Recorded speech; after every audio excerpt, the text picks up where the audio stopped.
Coucou toi, j'espère que ça va, moi ça va. Aujourd'hui je te retrouve pour une nouvelle vidéo pour te faire une story time.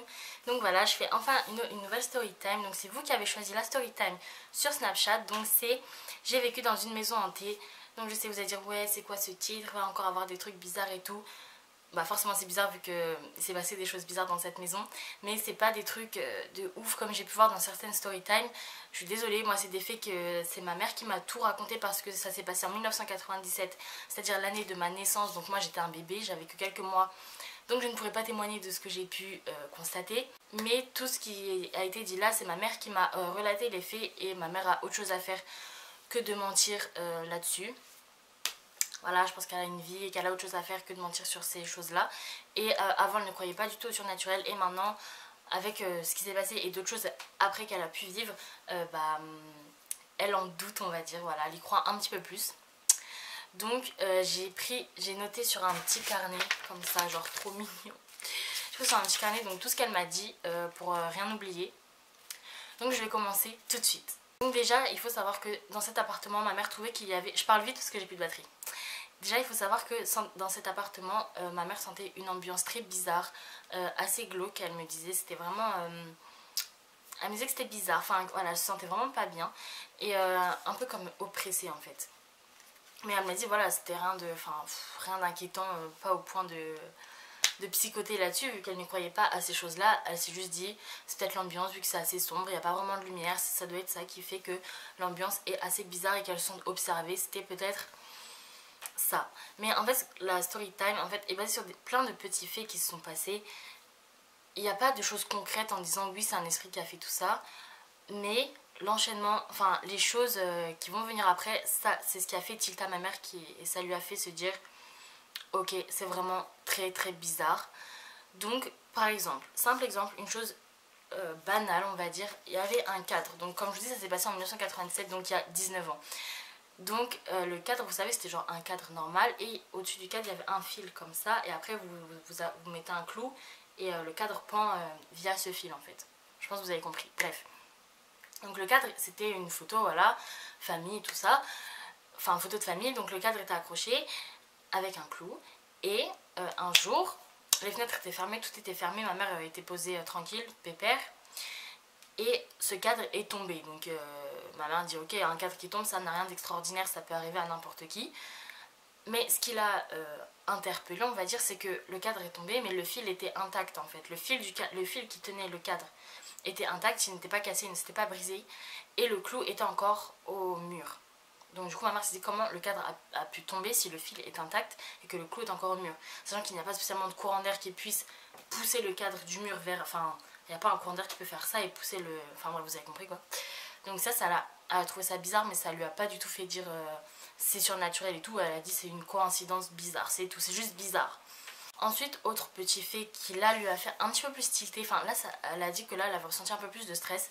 C'est déjà moi, donc j'étais bébé, comme je dis, j'avais que quelques mois. Et quand j'étais dans une pièce, genre salon, cuisine, tout allait très bien. Mais dès que je rentrais dans leur chambre, parce qu'à l'époque je dormais dans leur chambre, donc j'avais mon lit dans leur chambre. Dès que je rentrais dans leur chambre, je pleurais, mais je hurlais la mort. Ma mère me disait que je hurlais, donc voilà, je pleurais énormément dès qu'ils m'étaient dans la chambre. Donc du coup, elle a dit, bon, je vais essayer de lui acheter une boîte à musique pour l'apaiser dès qu'elle est dans la chambre. Parce que, genre, je pouvais très bien dormir dans le salon, mais dès qu'elle me mettait dans la chambre, c'était la fin du monde. Donc elle a dit, je vais essayer de lui mettre une boîte à musique dans la chambre et tout. Elle a mis cette boîte à musique qui a fonctionné, enfin, voilà, elle la mettait en route et tout. Sauf que cette boîte à musique se déclenchait tout le temps, enfin la boîte à musique s'arrête à un moment et à chaque fois elle se déclenchait tout le temps et ça me réveillait. Genre elle éteignait parce que voilà, elle venait me voir, elle a vu que je dormais, donc la boîte à musique c'était terminé. Elle repartait et à chaque fois je repleurais, à chaque fois qu'elle revenait la boîte à musique était de nouveau en route. Donc elle s'est dit bon merde, elle me saoule cette boîte à musique parce qu'à chaque fois ça me réveillait donc je pleurais encore. Du coup elle s'est dit bon ça marchait à pile, donc elle a enlevé les piles. Elle a reposé la boîte à musique. Elle a juste enlevé les piles et reposé la boîte à musique. Parce que ça marchait vraiment à pile. Et après, donc voilà, elle s'en va. Je continue à dormir. Et là, elle revient me voir parce que je pleurais de nouveau. Et la boîte à musique fonctionnait encore. Alors qu'il n'y avait plus de piles dedans. Elle fonctionnait sans piles. Donc ma mère s'est dit peut-être qu'elle marche aussi sans piles. Enfin, pour ma mère, elle a trouvé ça super bizarre. Elle m'a dit que, enfin, tu sais, ça lui a donné des frissons et tout, mais elle s'est dit, bon, peut-être que ça marche sans pile, enfin, c'est peut-être un bug et tout ça, mais ça ne s'est pas, pardon, ça ne s'est pas passé qu'une seule fois, ce délire qu'elle se met en marche toute seule, même sans pile. Donc elle se dit, bon, peut-être qu'elle marche sans pile, mais bon, elle savait très bien que ça marchait avec des piles. Donc ça, elle a commencé à se dire, bon, c'est assez bizarre, surtout le fait que dès que je rentre dans la chambre, c'était une catastrophe et que ma boîte à musique se mette toute seule. Et elle dit que quand elle dormait, elle se sentait vraiment observée. Et vous savez, quand vous sentez qu'il y a quelqu'un autour de vous, enfin, vous n'êtes pas seul. Bon, il y avait mon père forcément, parce qu'à l'époque, mes parents étaient ensemble. Donc, elle disait peut-être que c'est, je sais pas, ton père qui dort sans dormir. Donc du coup, je me sens comme s'il n'y avait pas que nous. Enfin bref, plein de trucs bizarres. Et aussi, genre... des fois le téléphone sonnait, donc ma mère décrochait, mais personne ne répondait au... Enfin, il n'y avait personne au bout du fil. Expression non utilisée depuis 1850. Non mais il y avait... Enfin, elle décrochait, il n'y avait personne, donc ça se dit, on m'a sûrement fait une mauvaise blague. Voilà, sûrement quelqu'un qui appelle et qui fait une blague. Sauf que le truc, c'est qu'elle me dit, à chaque fois que ça se déclenchait, c'est quand elle était toute seule. Donc, comme tu peux le constater, je te retrouve dans un endroit totalement différent, c'est-à-dire ma salle de bain, à une heure totalement différente, c'est-à-dire 4h du matin.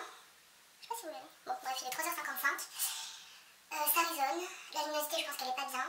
Mais je n'en peux plus, car si vous me suivez sur Snapchat, vous saurez que ça fait environ 10 fois, mais sans exagérer, vraiment 10 fois, que je retourne cette story time. Donc là, elle commence à me gaver. Donc, bonne luminosité, pas bonne luminosité, résonance ou pas résonance, je finis cette story time. Je crois qu'elle ne veut pas apparaître sur YouTube, c'est un truc de malade. Il y a un moustique, j'arrive, je vais le tuer. Non, je l'ai raté. Je vais me faire piquer en plus, en prime. J'en étais au téléphone, donc le téléphone sonnait. Voilà, personne ne parlait, donc là c'est dit, c'est quelqu'un soit qui fait une mauvaise blague, soit qui trompe de numéro. Donc ça c'était encore assez passable, mais en plus ça se passait à chaque fois qu'elle était toute seule, parce que comme je vous le dis, ça s'est passé en 1997, donc l'année de ma naissance. Donc elle était en arrêt, non pas en arrêt maladie, pas du tout, en congé maternité, pardon, arrêt maladie. Elle était en congé maternité. Donc forcément elle était toute seule la journée et ça se passait toujours la journée, mais jamais le soir quand mon père rentrait du travail. Donc c'était assez bizarre, mais elle s'est pas posé de questions plus que ça. Ensuite, autre fait assez bizarre, c'était en ce qui concerne l'électricité et les appareils électroménagers. Je m'explique. Donc en gros elle m'a dit qu'il y avait des pannes de courant, des pannes d'électricité hyper souvent, et que tous les appareils électroménagers du style frigo, micro-ondes, etc. ne fonctionnaient plus. Donc ça pareil, c'est des choses qu'il ne comprenait pas. Et pareil en ce qui concerne les batteries, tout se déchargeait extrêmement vite, tout se déchargeait très vite. Donc l'électricité, ma mère a dit c'est peut-être parce que c'est un vieil appartement, donc voilà, l'électricité ne fonctionne pas très bien. Mais les batteries c'est quand même un truc de dingue, enfin... Voilà, les batteries, ça n'a aucun rapport avec l'électricité, donc là c'était vraiment bizarre, mais pareil, elle s'est juste dit, bon, c'est quand même bizarre que ça marche pas très bien ici, mais elle s'était pas dit, pareil, elle a toujours pas fait de rapprochement en fait, voilà, elle continue à vivre tout à fait normalement. Et c'est à partir de ce moment-là, de ce que je vais vous raconter, qu'elle a commencé à se poser un peu plus de questions. C'est-à-dire qu'en fait, elle étendait le linge tranquillement sur le balcon qu'on possédait. Mon père était assis sur le canapé et elle a clairement senti, elle m'a dit vraiment le poids d'une main lui caresser en fait la tête comme ça, lui caresser les cheveux comme ça. Du coup, elle a fait genre oh, arrête, parce qu'elle pensait que c'était mon père qui lui caressait les cheveux. Sauf que mon père était assis sur le canapé. Et après, elle ressent ça et une deuxième fois, elle fait oh, mais vraiment arrête, parce que voilà, elle n'avait pas envie. Et mon père il dit mais quoi, elle fait marre de me caresser les cheveux, et puis il dit mais je suis sur le canapé, c'est pas moi qui te caresse les cheveux. Donc la mère a commencé à se sentir très mal, et c'est là, elle m'a dit que en gros c'était à partir de ce moment là qu'elle a commencé à stresser, parce que après ça lui arrivait plusieurs fois de sentir clairement le poids d'une main la caresser en fait. Donc là elle a commencé à stresser et à se sentir assez, enfin de plus en plus mal, et c'est là qu'elle a commencé à relier en fait tous ces petits faits, parce qu'au final s'il n'y avait eu qu'un seul truc, ça aurait pas été si bizarre que ça. Mais quand tu réunis cadre qui tombe sans aucune raison, sans que le fil soit cassé, boîte à musique qui fonctionne sans pile, panne d'électricité à répétition, batterie qui se décharge hyper rapidement, là elle a commencé à faire des liens et à se dire oula, c'est quand même bizarre. Et après, à partir de ce moment-là, ça a fait bouger en fait toutes les choses. Donc mes parents, enfin mon père et ma mère étaient devant la télé, regardaient la télé, et ils ont vu au même moment ma mère m'a dit une boule noire mais en fumée en fait. C'était comme de la fumée mais en forme de boule passée en gros au sol hein, dans la télé. Et donc mes parents ont fait en même temps comme ça en fait. Ma mère a dit attends là c'est bon là tu l'as vu. Donc mon père fait oui je l'ai vu, c'est pas la première fois que je le vois et tout. Et là ils ont commencé à se réunir, enfin à réunir les faits et à se dire ah oui quand même, enfin finalement c'est quand même assez bizarre ce qui nous arrive. Et c'est en voyant cette espèce de boule noire que là ils se sont dit bon il y a peut-être vraiment quelque chose de bizarre. Ça peut paraître anodin, je cache pas que ça peut paraître rien, banal, mais sachant que les deux ont tourné la tête quand même au même moment et ont vu cette chose au même moment, c'est quand même assez incroyable. Donc c'est pour ça que je dis que ma story time n'est pas, voilà, c'était pas un fantôme, c'était pas la dame blanche, c'était pas je sais pas quoi, c'est pas des orbes, hein, c'est pas chasseur de fantômes ou je sais pas quoi. D'ailleurs je suis grave déçue parce que j'ai appris qu'il avait truqué une de ses vidéos, je suis trop choquée et déçue. Donc voilà, c'était donc là ils se sont dit ok là c'est vraiment bizarre. Et ils se sentaient de plus en plus observés et l'ambiance c'était vraiment insupportable pour ma maman. Elle commençait vraiment à avoir peur, surtout qu'elle avait aussi peur pour nous parce qu'on était 3 enfants, donc elle ne voulait pas prendre de risque, donc on a décidé de déménager. Et donc elle en a quand même parlé à la propriétaire, elle a dit il faut quand même que je lui dise que dans son appartement il se passe des choses pas normales et que c'est bizarre, il faut la prévenir. Donc du coup ils lui ont dit tout ce qui s'était passé, ils ont dit que voilà l'ambiance c'était vraiment horrible, que c'était dur de vivre dedans.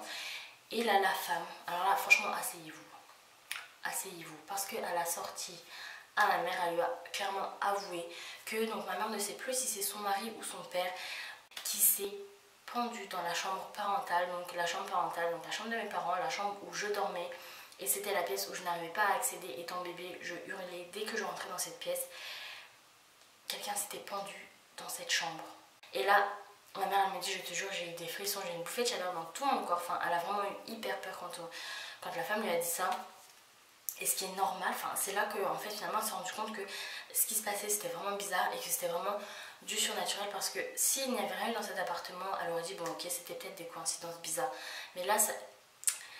Enfin, je sais pas, je pense que si vous avez vécu des choses rien de bizarres comme ça vous aurait travaillé l'esprit et d'apprendre que quelqu'un s'est pendu dans là où vous vivez, je pense que ça vous éclaire tout en fait.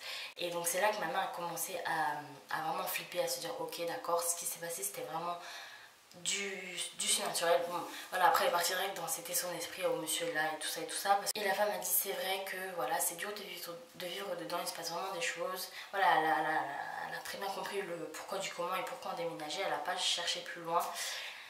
Et donc du coup, dernier fait, donc en fait, quand vous déménagez, après il faut faire le changement d'adresse pour ne plus recevoir le courrier à votre ancien domicile. Donc le temps que ça se fasse, ma mère allait récupérer le courrier chaque jour dans cette maison. Dernier jour où elle a été chercher le courrier, elle a ouvert la boîte aux lettres et dans cette boîte aux lettres il y avait un bouquet de fleurs, c'était adressé donc pour elle. Enfin il y avait c'était, vous savez, genre chez le fleuriste quand on colle un papier genre je t'aime ou des trucs comme ça.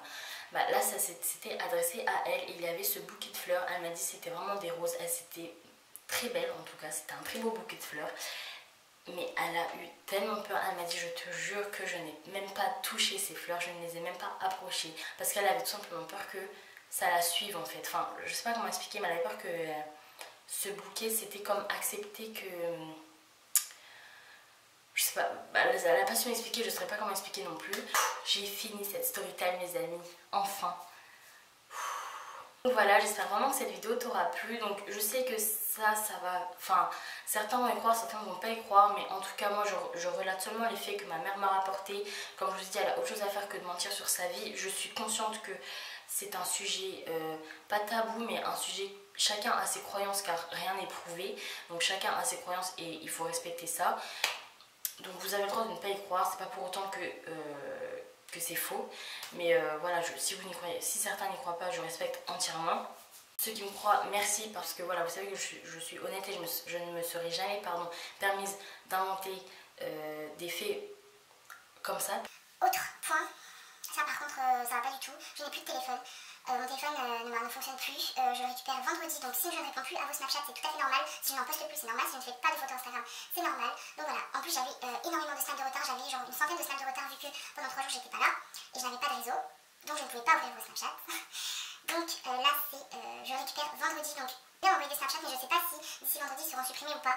Donc j'en suis extrêmement désolée. Vraiment, très sincèrement, ça me saoule, ça m'énerve. Je vous ai prévenu sur Snap, mais voilà, je vous préviens aussi là. Et je suis désolée pour cette story time qui a été un gros bordel. Dans la première partie, on voit tout le bordel dans ma chambre derrière. Je suis vraiment désolée. Mais cette vidéo, je vous jure qu'elle m'a saoulée. Et vous me la demandiez tellement que je pouvais pas me permettre de la repousser encore d'un jour, parce qu'elle fait déjà une semaine, je tiens à préciser. Non, même plus, ça fait 2 semaines parce que à la base, la vidéo Back to School ne devait pas sortir. Maintenant, c'était avec ma story time. Mais vu qu'elle a bugué, bah, j'ai sorti quand même un make-up pour vous sortir une vidéo. Voilà, j'espère vraiment que cette vidéo t'a plu. N'hésite pas à t'abonner d'ailleurs. J'arrête après les parenthèses, mais là on a atteint les 20 000 abonnés, même plus, on est 21 000. On est plus de 21 000 maintenant, c'est un truc de malade, c'est un truc de barre, je vous remercie énormément. Je sais qu'en ce moment je suis pas très présente sur les réseaux, bah, justement parce que j'avais plus de téléphone. Pareil pour répondre à vos commentaires, je le faisais avec mon téléphone parce que sur mon ordinateur il y a des touches qui ne marchent plus. Bref, je vous remercie énormément. N'hésite pas à aimer cette vidéo, à commenter parce que même, c'est pas grave s'il manque des touches, je répondrai quand même. Voilà, n'hésite pas à commenter, à aimer, à t'abonner. Donc voilà, je vous fais plein de gros bisous. Je vous aime très fort et à bientôt dans une prochaine vidéo. Bye!